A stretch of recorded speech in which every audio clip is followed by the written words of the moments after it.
Hello बच्चों, इस video के अंदर हम आपकी 7th क्लास की साइंस की बुक का chapter number 16 water a precious resource chapter के क्वेश्चन आंसर्स करेंगे। तो क्वेश्चन नंबर 1 है, mark T if the statement is true and F if it is false.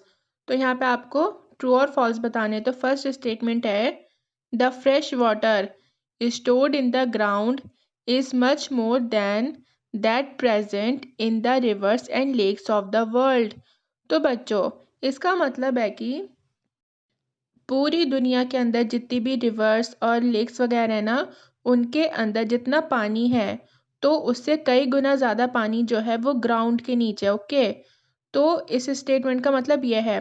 तो हाँ, पूरी दुनिया के अगर हम रिवर और लेक्स का पानी ऐड भी कर दें तो उससे कई गुना ज़्यादा पानी जो है वो ग्राउंड में है। ओके, तो ये स्टेटमेंट ट्रू है। अब फिर सेकंड है, water shortage is a problem faced only by people living in rural areas. इसका मतलब है कि पानी की दिक्कत सिर्फ गांव के इलाकों में ही होती है। तो नहीं, ऐसा नहीं है, पानी की दिक्कत शहरों में भी होती है। तो यहाँ पे आप फॉल्स करोगे। फिर है, water from reverse is the only source for irrigation in the fields. इसका मतलब है कि रिवर्स में से जो वाटर मिल रहा है उससे ही हम इरिगेशन कर सकते हैं। तो नहीं, ऐसा नहीं है, तो ये हो जाएगा फॉल्स। अब लास्ट है, rain is the ultimate source of water. तो आपको बताना है कि जो रेन है, क्या वो सिर्फ rain he ultimate source of water है। मतलब कि यहाँ पे आपसे पूछा जा रहा है कि क्या हमें पानी सिर्फ बारिश से ही मिलता है। तो नहीं, ऐसा तो नहीं है। हमें पानी रिवर से मिलता है, लेक से मिलता है, ग्लेशियर से मिलता है, ओशन से मिलता है ना। तो ये स्टेटमेंट फॉल्स हो जाएगी। बच्चों, जो अल्टीमेट सोर्स ऑफ वाटर है वो कौन है? वो हैं वाटर बॉडीज जो हमारी अर्थ पे प्रेजेंट हैं। फिर क्वेश्चन नंबर 2 है, explain how ground water is recharged. अब इस क्वेश्चन का मतलब है कि आपको ये बताना है कि ग्राउंड वाटर जो है वो कैसे रिचार्ज्ड होता है। तो आप इस क्वेश्चन का आंसर लिखोगे, the ground water gets recharged through the process of infiltration. Infiltration means seeping of water from rivers and lakes into the empty spaces and cracks deep below the ground। तो बच्चों, जो ground water होता है ना, वो infiltration के process से recharge होता है। अब ये इनफिल्ट्रेशन का प्रोसेस क्या होता है, देखिए मैं आपको बताती हूँ।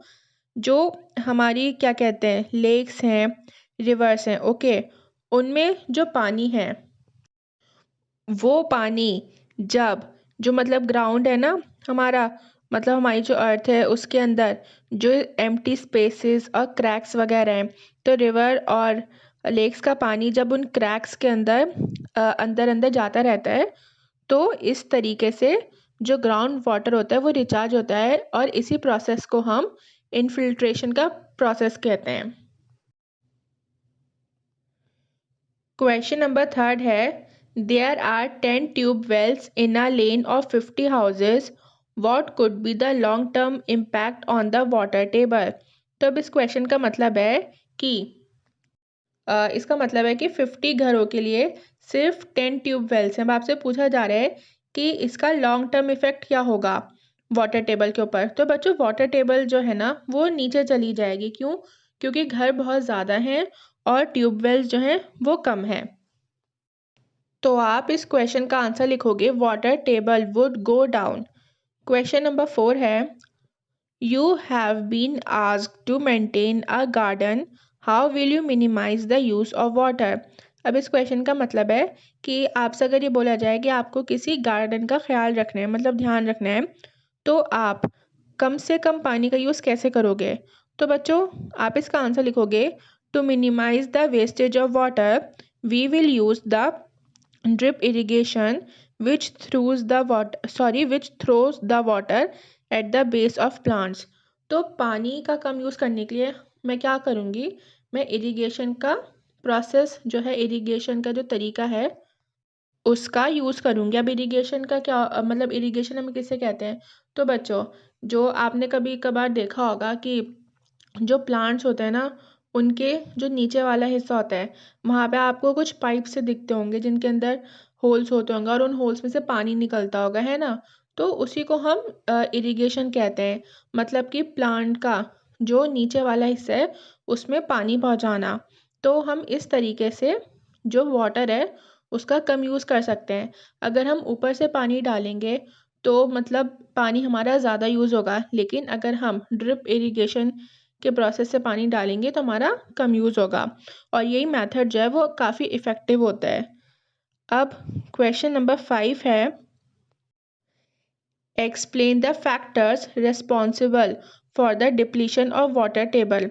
अब इस क्वेश्चन का मतलब है कि वाटर टेबल जब नीचे चली जाती है तो उसकी क्या क्या वजह हो सकती हैं, मतलब कौन कौन सी ऐसी चीज़ें हैं जिसकी वजह से वाटर टेबल नीचे जाती है।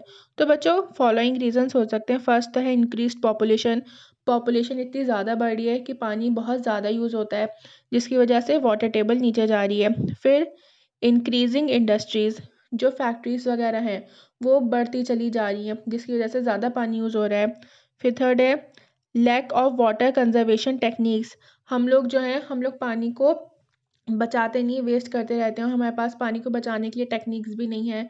एक नॉर्मल इंसान पानी को बचाने के लिए टेक्निक्स का यूज़ नहीं करता, तो इसकी वजह से भी वाटर टेबल जो है वो नीचे जा रही है। क्यों? क्योंकि हम वाटर को वेस्ट कर रहे हैं, हम वाटर को बचा नहीं रहे। फिर लास्ट है एग्रीकल्चरल एक्टिविटीज़।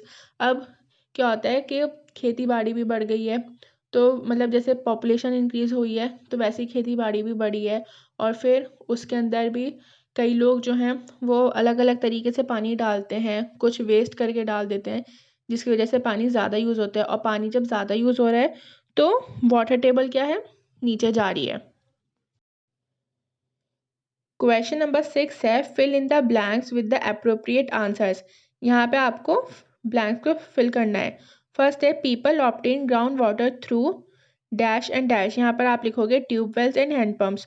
इसका मतलब है कि लोगों को ग्राउंड वाटर कहाँ से मिलता है, तो वो मिलता है ट्यूबवेल्स और हैंडपम्प से।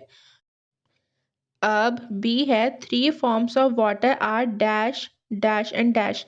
इसका मतलब है कि पानी जो है वो हमें किन थ्री फॉर्म्स में मिलता है। तो बच्चों आइस की फॉर्म में, लिक्विड की फॉर्म में और वेपर की फॉर्म में। ओके, मतलब पानी जब जम जाता है तो वो आइस बन जाता है ना, लेकिन जब वो पिघलेगा तो वो अपनी लिक्विड में आ जाएगा, अपनी लिक्विड फॉर्म में वापस आ जाएगा। और क्या कहते हैं, जब हम पानी को हीट करते हैं तो वो क्या होता है, वो वेपर में चेंज हो जाता है। तो अब हम करेंगे C. The water bearing layer of the earth is dash. तो यहाँ पे आप लिखोगे एक्वीफर। बियरिंग, बच्चों बियरिंग का मतलब होता है होल्ड करना। तो इस पूरी लाइन का मतलब है कि अर्थ की वो लेयर जो वाटर को होल्ड करती है उस लेयर को हम क्या कहते हैं, तो वो जो लेयर है ना उसको हम कहते हैं एक्वीफर। मतलब अर्थ की वो लेयर जो अपने अंदर पानी को होल्ड रखती है वो है एक्वीफर। फिर डी है the process of water seepage into the ground is called dash. तो यहाँ पर आप लिखोगे इनफिल्ट्रेशन। तो वो प्रोसेस जिससे पानी जो है वो ग्राउंड के अंदर जाता रहता है, मतलब कि ग्राउंड के अंदर जो क्रैक्स हैं या फिर जो स्पेसेस हैं उनके अंदर जब पानी जाता रहता है तो उस चीज़ को हम कहते हैं इनफिल्ट्रेशन। क्वेश्चन नंबर 7 है which one of the following is not responsible for water shortage. यहाँ पे आपसे पूछा जा रहा है कि इनमें से कौन सी ऐसी चीज़ है जो वाटर शॉर्टेज के लिए रिस्पॉन्सिबल नहीं है। तो बच्चों जाहिर सी बात है हैवी रेनफॉल जो है वो वाटर की शॉर्टेज के लिए रिस्पॉन्सिबल नहीं है, क्योंकि हैवी रेनफॉल से तो हमें ज़्यादा पानी मिलेगा। अब क्वेश्चन नंबर 8 है choose the correct option the total water. यहाँ पर आप टिक लगाओगे of the world remains constant. अब पानी जो है वो चाहे अपने आप को किसी भी फॉर्म में चेंज कर ले, उस बात से कोई फ़र्क नहीं पड़ता। ऐसा नहीं होता कि पानी जो है वो कम हो गया या ज़्यादा हो गया, नहीं। पानी जो है वो अपने आप को किसी भी फॉर्म में चेंज करेगा, कोई बात नहीं, लेकिन पानी हमेशा कांस्टेंट ही रहता है पूरे वर्ल्ड में। अब जैसे कि लिक्विड में है वो और उसने अपने आप को सॉलिड में चेंज कर दिया, तो ऐसा नहीं है कि पानी कम हो जाएगा, नहीं। वो सॉलिड में बना हुआ है तो वो दोबारा से लिक्विड में जब आएगा तो उसी मतलब उतना ही होगा जितना वो था। अब अगर वो वेपर में चेंज हो रहा है तब भी वो उतना ही हो जाएगा जितना वो था। तो ऐसा नहीं है कि पानी कम ज़्यादा हो रहा है, वो पूरे वर्ल्ड में पानी कांस्टेंट ही है, चाहे वो अपने आप को किसी भी फॉर्म में चेंज क्यों ना कर ले। अब क्वेश्चन नंबर 9 है, make a sketch showing ground water and water table, label it. अब आपको क्या करना है, यहाँ पे आपको एक स्केच बनाना है जिसमें आप ग्राउंड वाटर और वाटर टेबल को बनाओगे, ठीक है।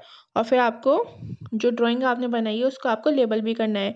तो बच्चों यह आपके चैप्टर के अंदर फिगर 16.7 दी गई है, आपको यहाँ पे वो बनानी है। यहाँ पे मैंने इसकी पिक्चर भी दिखा रखी है, आप इसको देख के बना सकते हो।